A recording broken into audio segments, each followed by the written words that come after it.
we all have those things when we were small, like something is about to get you, like monsters in the closet, under the bed, or in your door in the hall. I always had that thing when I was little, was afraid of those things. But as I grew up, I know it was all in my head.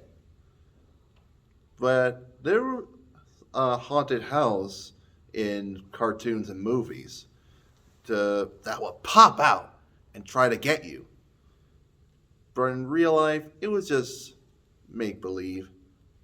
And but when I was younger, I would never wanted to do that, and I was not a fan. But 20 years later, they had a new haunted house in Bowling Green. Even though I was scared, I wanted to try the experience, and that was one thing I would take in real life. I went to two haunted houses. The first one I went with my dad. It was outside. It was wet, dark, and full of neon light, but the experience was boring. It felt like very long and took a while, but there were a couple of people who were entertaining you when you were waiting in the line. But as we finally went in there was a creepy clown came up to me and went, "Ah!" and startled me. But as I got in, we went in the tractor and we enjoyed the experience. But there was one guy that walked up and said, "You're pretty ugly." I wasn't offended. I knew it was a joke. But the final act, they had a chainsaw, but no one got hurt. Once they came up to me, they spooked me, but I didn't get startled. It was simple and easy. The next one, we went to a haunted house in Bowling Green called The Distractor. I went with my brother and my father, and I told the guy that worked there. I told him, "Sir, my brother's not a screamer or a jumper. I'm a jumper, and my dad's a screamer." And he said, "I'm all those things, kid." And we walked in, and then a monster popped out and startled me. And then a girl screamed at the top of her lungs, "Ah!" And then she distracted me, showing tricks. But as I realized, a giant creature walked on me and startled me. And then I said, "Son of a..." And I actually swore. I'm not usually a swearer, but it just came out. And there was a lot of characters. A bunch of them were skeletons and scarecrows.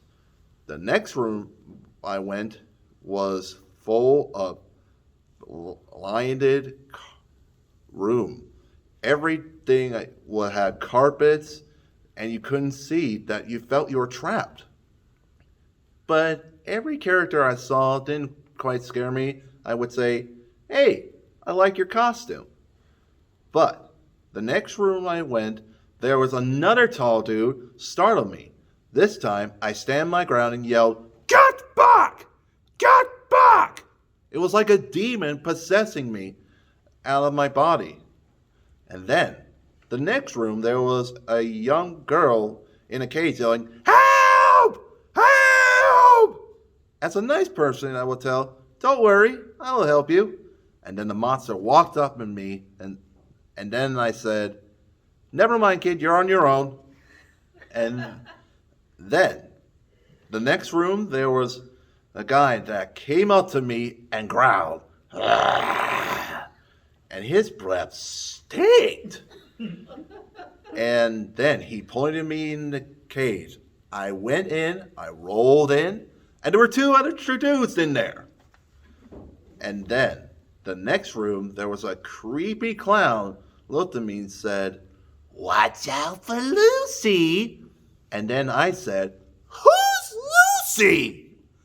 And then there was a creepy bunny walked up and pointed to the next room. And what was in that room? A bunch of creepy plastic dolls.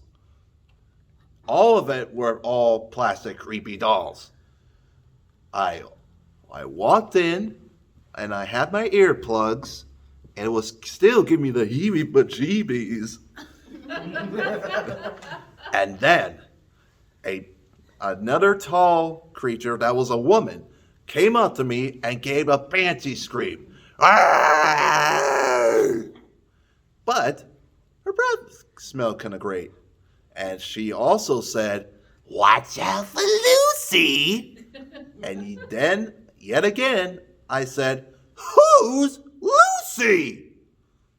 And then I was in a hospital room. And then a hand popped out of the bed. And then I said, "Oh, that's Lucy." And then I saw 2 doors. And then a bone demon popped out and pointed me to that door. And it was the exit. And our reward to celebrate for survival was hot chocolate and marshmallows. Even though the experience was quite scary, but part of me wanted to do more until when the next haunted house comes, I'll be ready in October 2022 to enjoy the next horror experience.